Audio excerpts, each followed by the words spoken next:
수요일에 아시아 증시 혼란스러운 모습입니다. 간밤 파월 의장의 신중한 스탠스와 미증시의 약세를 확인한 가운데 아시아 증시 내에서는 온도 차이가 뚜렷합니다. 우리 증시는 하락으로 방향을 잡았고요. 중화권 쪽은 상승세를 보이고 있는데 먼저 가장 탄력적인 흐름 보여주는 홍콩 거래소부터 확인해 보시죠. 오늘 항생지수의 특징주는 바로 알리바바입니다. 알리바바 CEO가 투자 계획을 발표했습니다. 기존에 발표했던 3,800억 위안 규모의 계획을 더해서 추가로 투자를 늘릴 거라고 발표했는데요. 이 소식에 알리바바는 상승폭을 키웠고요. 2021년 이후 최고치를 기록했습니다. 이런 알리바바의 상승엔 투자 계획 확대라는 호재도 있지만 캐시우드 효과도 만만치 않습니다. 무려 4년 만에 캐시우드가 알리바바 그룹 지분을 매입했습니다. 매수 규모는 하나로 227억 원으로 알려졌습니다. 이렇듯 알리바바를 포함해 오늘 홍콩 증시의 강자는 반도체와 빅테크입니다. 항생 테크 지수는 2%대 상승세를 보여주고 있고요. 항생 지수 역시도 오후장 들어서 고개를 들며 이 시각 현재 고점 부근에서 움직이는 모습 확인되고 있습니다. 한편 슈퍼 태풍 라가사가 홍콩을 강타한 가운데 일부 기업은 IPO를 연기하기도 했습니다. 이에 따라 차이나 항생테크 ETF들은 3% 내외 상승세를 보여주고 있습니다. 특히 타이거 차이나 항생테크 ETF는요, 52주 수익률이 28%대를 기록하는 모습 확인되고 있습니다. 이어서 상해 거래소도 확인해 보시죠. 하락 출발했던 상해 지수는요, 반도체를 중심으로 상승 전환에 성공했습니다. 반도체와 기술주 반등의 힘이 대단한데요. 특히 중국판 나스닥으로 불리는 과창판 50지수는 장중 5%대 육박하면서 1480선 공방에 나서고 있습니다.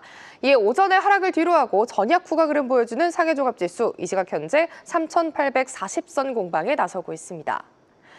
오전만 해도 지지부진했던 ETF는요, 오후가 되면서 기지개를 켜고 있습니다. 역시 기술주 중심의 ETF들이 상승세를 키워가는 가운데 특히 반도체 ETF죠. 타이거 차이나 반도체 팩트 세트 같은 경우에는 무려 7%대 강세를 보여주면서 만원 공방에 나서고 있고요. 코덱스 차이나 과창판 스타50 ETF 역시도 6%대 시세를 내주면서 오늘 대다수가 강세를 보여주고 있습니다. 마지막으로 대만 증시까지 짚어보시죠. 대만 증시가 전 세계 증시 중 시가총액 상위 8위에 등극했습니다. 전일 TSMC 호재 힘입어서 최고가를 경신한 가운데 지수 역시도 26,000고지를 넘긴 건데요. 오늘 흐름 역시도 장 초반 사상 최고치를 기록했지만 다만 신고점 터치 이후에 차익 실현 매물이 출회되면서 하락 전환하는 등 변동성이 커졌습니다. TSMC도 역시 하락 중이고요. 현재 지수 이에 동기화되면서 0.7%대 약세 보여주고 있습니다. 지금까지 아시아시황 전해드렸습니다. 네, NH투자증권 김채윤 책임연구원 전화로 연결돼 있습니다. 책임님 안녕하십니까? 안녕하세요, 김채연입니다. 네, 오늘 일본 증시도 우리와 좀 비슷한 흐름 보이는 것 같습니다. 오후 들어서 양전을 한 것 같은데요? 네, 맞습니다. 지금은 한 50엔 정도 오른 그런 상황인데요. 최근에는 이제 단기 급등을 보였기 때문에 과열감은 대두된 그런 상황이다. 이렇게 보시면 될 것 같습니다.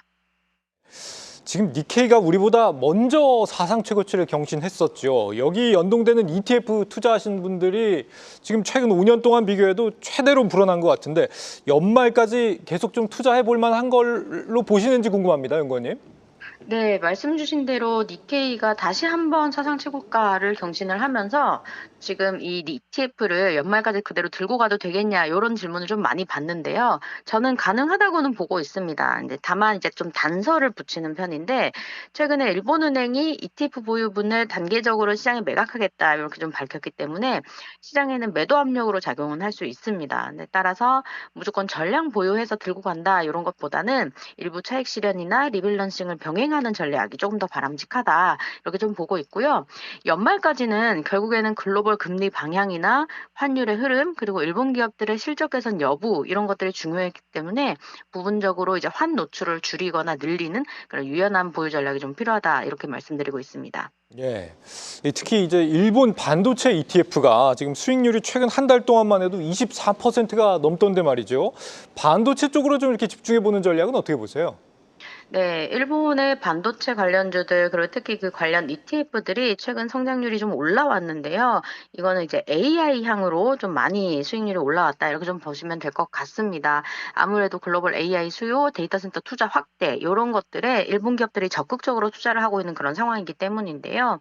다만 이 반도체 업종은 사이클이 좀 뚜렷하고, 일본 같은 경우에는 AI를 주도한다라기보다는 AI를 위한 소부장 관련주들이 조금 많기 때문에 지금의 강세는 좀 단기간의 과열이다. 이렇게 좀 볼 수도 있겠습니다. 그래서 투자 전략을 크게 두 가지로 좀 말씀을 드리면요.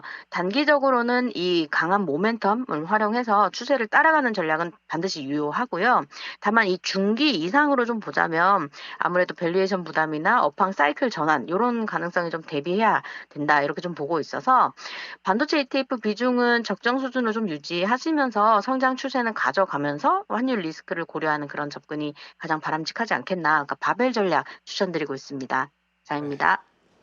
책임님, 오늘이 책임님과는 마지막 시간인데 그간에 뭐 사실 아주 명쾌한 분석해 주셔서 많이 감사했습니다. 예, 잘 들었었습니다. 아, 예, 굉장히 많이 공부가 되는 시간이었습니다. 저도 감사했습니다. 네, 감사합니다. 건강하시고요. NH투자증권 김채윤 책임연구원과 함께했습니다.